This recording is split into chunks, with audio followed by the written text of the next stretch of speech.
Straight to the front at the 800 by 4 lengths as they come onto the course proper from Kenosha. Benito, Rebel King had settled down on the inside next from King of the Palace, and Cool Passion stranded deep.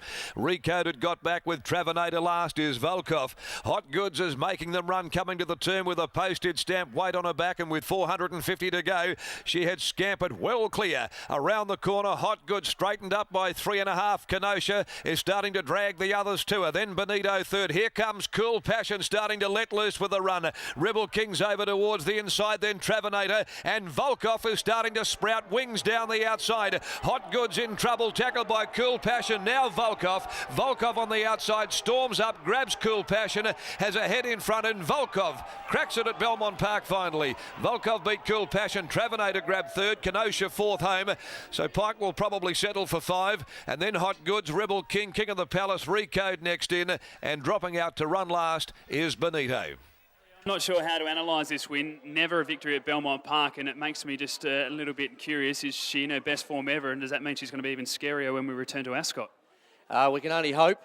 It was a big effort today, and she dug deep last start, so she had to be in with a big chance today. Last performance, as you mentioned, was really good. It came across heels, had to come around them and then attack the line late. Got a 1.5 kilo swing on Rebel King. And I thought the big advantage as well was obviously with that 3 kilo claim to Hot Goods now carrying 51. There was going to be a genuine tempo, which meant you were going to be set up nicely. Yeah, it certainly helps with her carrying 54 as well. So as she creeps up in the weights a little bit, might be a bit more difficult for her, but no, she went well.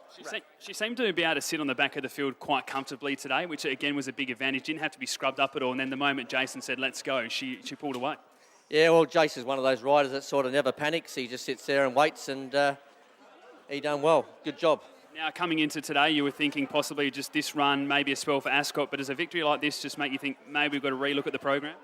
Yeah, we'll have a word to connections and see which way they want to go, and we'll map out hopefully a few listed races, and see how we go with that. In your opinion, as we mentioned, clearly she's handling Belmont better. We saw that in the trial and first up and second up now, but is it just that she's handling Belmont better, or do you feel like what you're seeing at home that maybe she's just got a little bit better since that spell?